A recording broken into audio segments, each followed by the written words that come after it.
At the start of 2020, Crunchyroll announced their so-called Crunchyroll Originals, where they would fund the production of stories that deserve to be animated. These included originals and some of the most popular webtoons such as Tower of God, Noblesse, and The God of High School, stuff that people never thought would receive its own anime.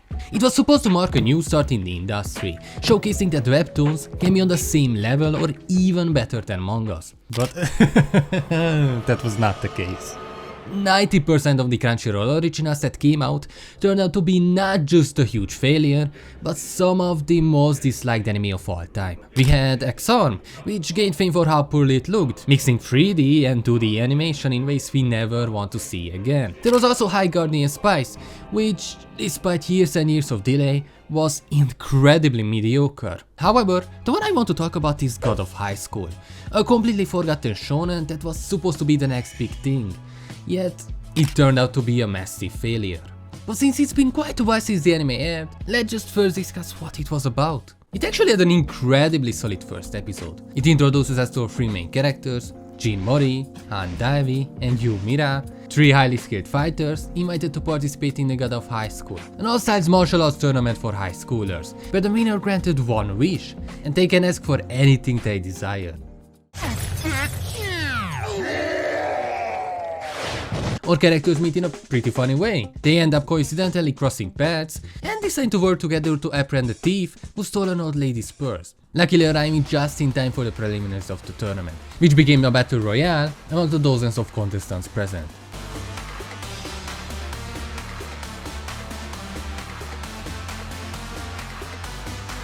We get some cool action scenes, pow pow pow, and our three main characters dominate the preliminaries. It's a solid first episode that has everything. It introduces us to our three main characters, all of whom seem quite likable. We get key information about them, such as why they want to attend the tournament and what their goals are. For instance, Mori wants to test his abilities and fight powerful opponents. Dae-Wi wants to help his friends, and Mira seeks to find a suitable marriage partner. The narrative goes into enough detail to keep us interested in them. Additionally, it just has many genuinely funny scenes and a slight feeling of mystery, which is always appreciated. Not to mention the animation, which is more than solid throughout the entire episode, concluding with a high quality fight scene that you don't usually see this early on. However, if it had such a good start, then what went wrong? Well, everything. But before we delve into that, let's discuss the only good part of the anime, which is the fight scenes. If there is anything good to talk about this anime, it has to be the fight scenes. To this day, they remain one of the highest quality aspects of any anime I've ever seen. Every single fight is incredibly detailed and unique, showcasing the evident effort put in by the creators. They use motion capture and film martial arts experts to capture something both unique and realistic. And the results were amazing. The animation is fluid and dynamic, capturing the fast-paced and intense nature of martial arts battles, something I haven't seen replicated ever since. From the director and animator's perspective, this was clearly a passion project, pushing the limit of what is possible.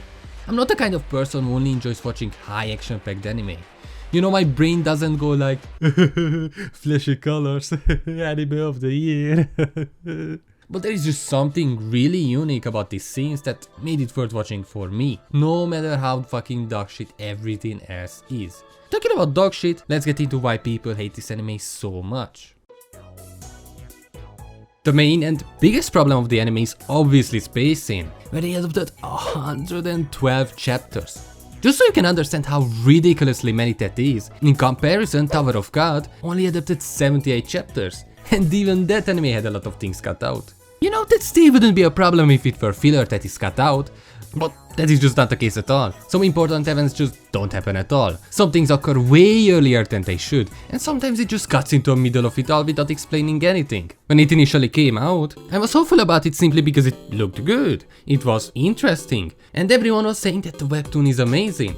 However, the more I watched, the less I understood what the fuck is going on, and the less interested I became in general. Somehow they were able to take an already mediocre material and made it even worse. One thing I personally found really annoying is that the anime constantly cuts out so many important things, but wastes time on the most useless stuff. For example, we had this fight between Mira and this random guy. half the episode was about this guy's backstory. You would instantly think that he's someone important or that he would push the story forward in some way. Right? Right? Well, he lost in 30 seconds and we never saw him ever again. The anime does this constantly up to a point where it doesn't even really have a story. Things happen but you will never understand why. They never really explain anything. And everything just loses value and becomes meaningless. While the fights look absolutely amazing, you never really care who wins because the characters are so incredibly boring. And thanks to the anime's rapid pacing, there is an insane number of them. Yet we just don't care about any of them. The anime spends so much time introducing new characters on a constant basis that it just doesn't have time to explore the already existing ones, creating just a big blob of mess. At the start, the characters were pretty stereotypical, with Mori being this guy who wants to fight strong people and likes bananas and turns into a fucking monkey. He's basically a worse Goku. But we also have the third wheel tsundere, who will beat you if you say anything bad, and the school shooter. Despite being so stereotypic though, they were still fairly likable. However, the anime never really tries to explore them further. Once we know their backstory, the anime just keep throwing the same flashback about them and they never develop, making it easy to lose interest. It also doesn't help that the main trio feels really forced together. We are constantly reminded how they are so close to each other, how they are best friends, yet there's just no chemistry between them at all. The anime seemed to try to emulate Record of Ragnarok, where you throw a bunch of cool characters together to fight without much of a real story. Just full on action. That's what God of High School wanted to be. But the difference between the two is that we know who Jesus, Nikolai Tesla or Jack the Ripper is.